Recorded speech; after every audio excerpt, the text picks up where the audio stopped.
Um, when you walk around your own town, what actually makes it feel like home to you? Like physically. Yeah, I mean, is it the layout of the roads or maybe the familiar brick of the downtown buildings? Or just the way the traffic lights are timed to always catch you at the wrong moment. Exactly. Or is it something a little deeper than that? Like, is it the weird, hyper-local stories that really only the locals know about? Oh, right. The urban legends, the inside jokes. Yes, the eccentric characters that everyone somehow has a random connection to. Because that is the invisible layer of history you just simply cannot see on a topographical map. It's the human element that breathes actual life into the grid. And uncovering that human element is exactly what we are doing today. We got our hands on this fascinating transcript from a documentary called Secret Alberta, Red Deer Chronicles. It is such a great source. It really is. And our mission for this deep dive is to explore a really fundamental distinction, the difference between a settlement and a community. Which are definitely not the same thing. Not at all.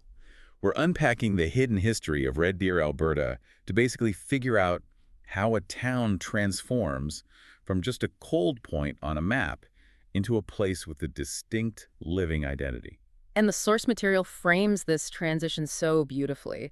There's a quote early on that sets the stage for our whole discussion today. A rail line can start a settlement, but it can't necessarily build a community. I love that quote. It perfectly sums up why we look at these sources. Right, because studying local history this way stops it from being just, a dry list of mayors' names and building construction dates. We get to hear the complicated, colorful voices of the people who were always there, even if they rarely got to tell their stories. It really makes me think of, well, building a town's infrastructure is kind of like setting up the board for a game of Monopoly. Oh, that's a really good analogy. Thanks, you're just putting the pieces in place, right? Yeah. Setting up the bank, dividing the properties. But the community is the actual game you play with your friends. The alliances, the shared memories. Yeah, the inevitable arguments over free parking. The board is just cardboard and wood until you bring actual people to it. And to understand how this particular game unfolded in Red Deer, we do have to look at how the board was set up in the first place. Right. We have to talk about the physical founding of the city. Because before we get to the heart and soul, we have to look at the cold, hard capitalism that literally put it on the modern map. And that starts with the original settlement, which wasn't even called Red Deer at first. It was Red Deer River Crossing. Yeah, picture this all-weather fort sitting upstream from where the city is today.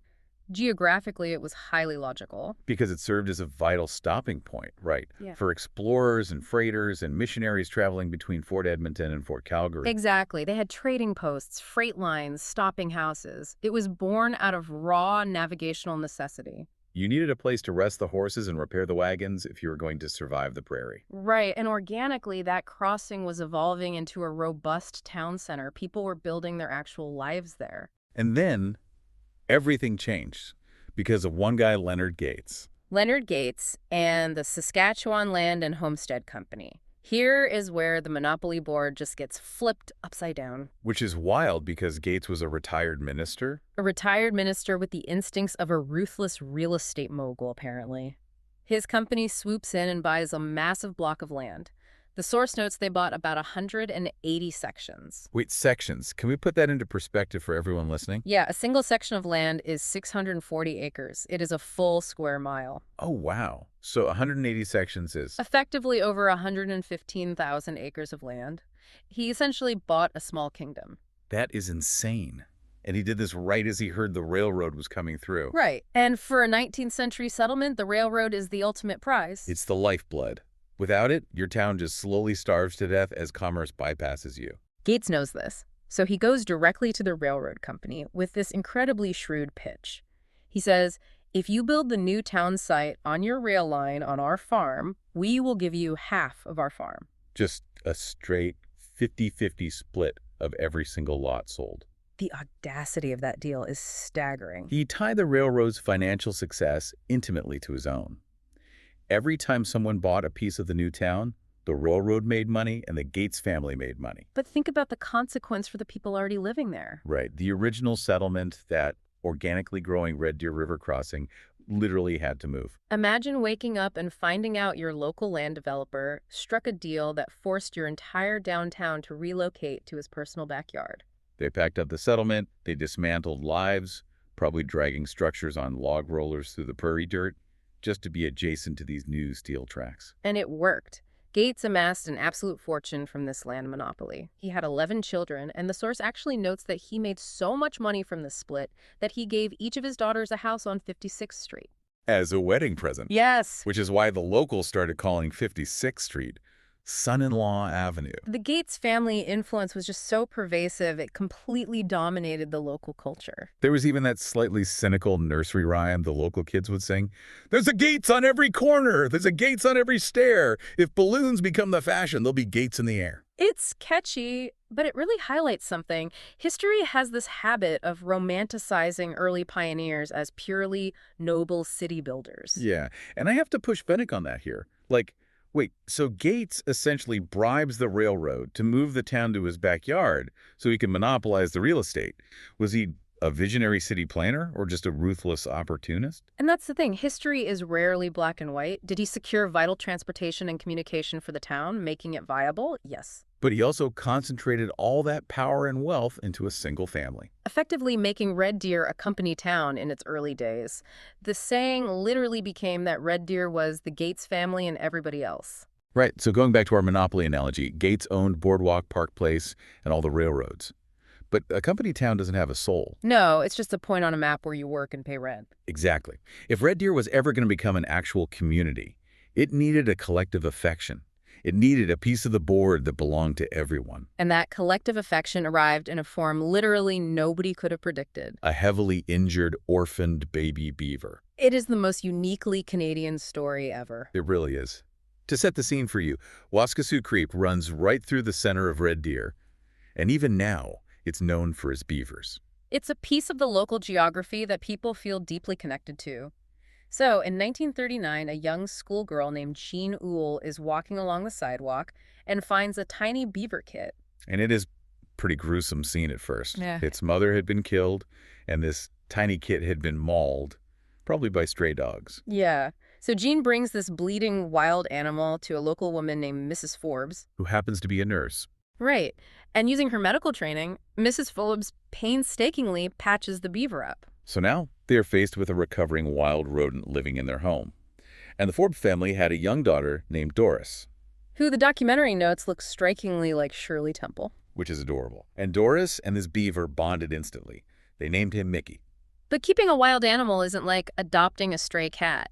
Technically, beavers belong to the government. Right. They had to seek official permission from the local RCMP, Sergeant Matt. And Sergeant Matt and Doris's parents fully expected the animal to just succumb to his injuries, but Mickey completely defied expectations. He not only survived, he became completely domesticated. He grew wonderfully fat from being hand-fed, and he learned to answer to his name. He developed this profound, empathetic connection with Doris. There is a detail in the source that absolutely floored me. The whooping cough detail. Yes. Doris caught whooping cough, which is this brutal, exhausting respiratory disease. She is stuck in bed, coughing until she can barely breathe.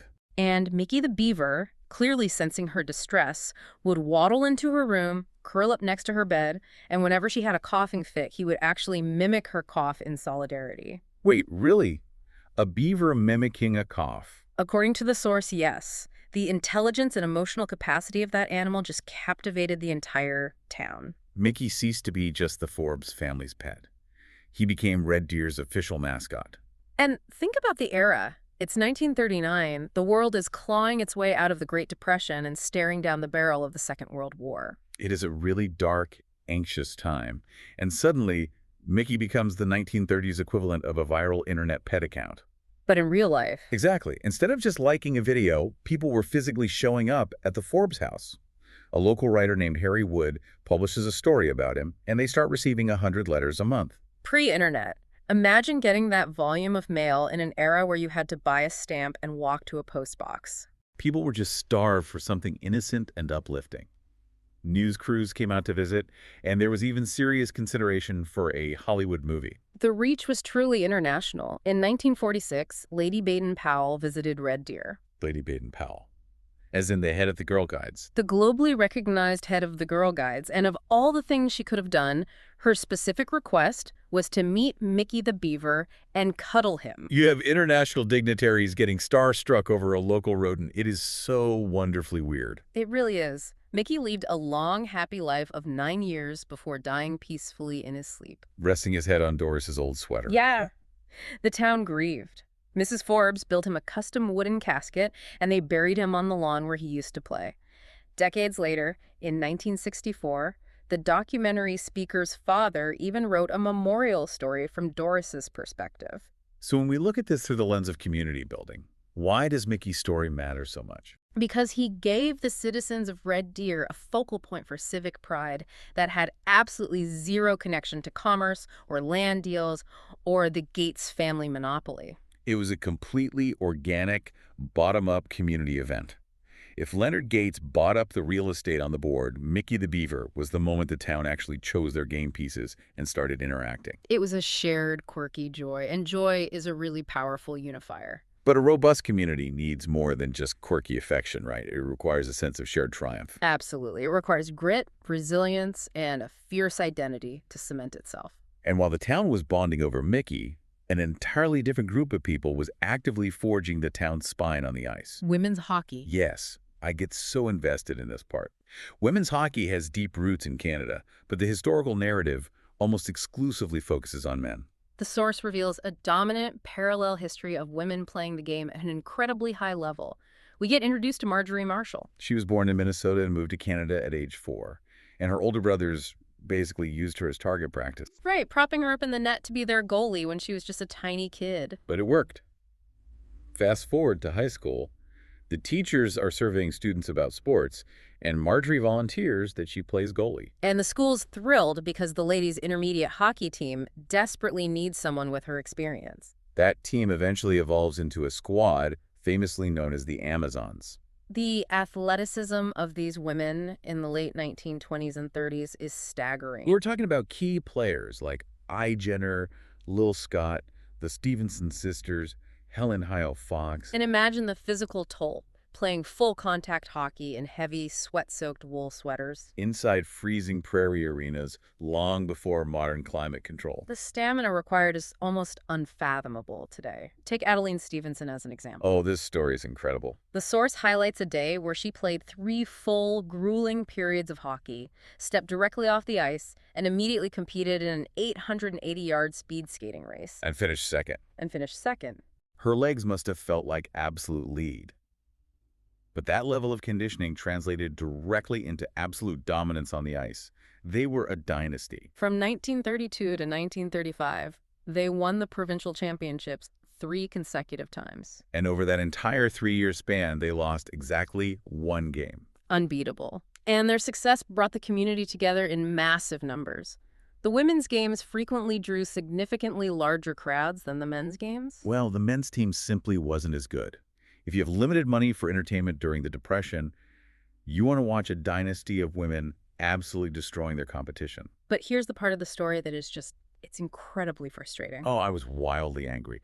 The Amazons were so dominant that they eventually played the national champions. A heavily backed team from Winnipeg, sponsored by the Eaton's department store. Red Deer, this scrappy, smaller town team, takes the ice and actually beats the national champions. A monumental victory. But the sporting establishment stepped in and dismissed the win. They classified it as a mere exhibition game, ensuring it wouldn't count in the official record books. Just waved it off so it wouldn't count. Hold on. You dominate the province for years, you beat the best team in the nation, and upper management just waves it off on a technicality. That is wildly unfair. And your frustration there perfectly illustrates why uncovering local history is so vital. It corrects the historical record. When we rely solely on the official ledgers, the strict rules printed on the inside of the Monopoly box, we lose massive human achievements. The official record dismissed them, but the community of Red Deer never forgot what they saw on that ice. The Amazons provided incredible inspiration and community cohesion during a really tough decade. And we know the town didn't forget because the legacy survived. In 2009, a new women's hockey league in central Alberta needed a name. So they looked back at their own local history and they resurrected the Amazons' name. To solidify that connection across generations, they brought in Rhonda Wood. She is the daughter of Marjorie Marshall, the original goalie. And they made Rhonda an official Amazon to pass that specific spirit down to the new generation of players. Bridging that gap between generations is the ultimate proof of a lasting community. When we pull all these threads together, the journey of red deer really gives us a masterclass in how a place is actually built. You might have a shrewd businessman like Leonard Gates engineering a railroad deal to drop a town onto a map. And you might have one wealthy family pulling the initial economic strings. But that's just geography and commerce.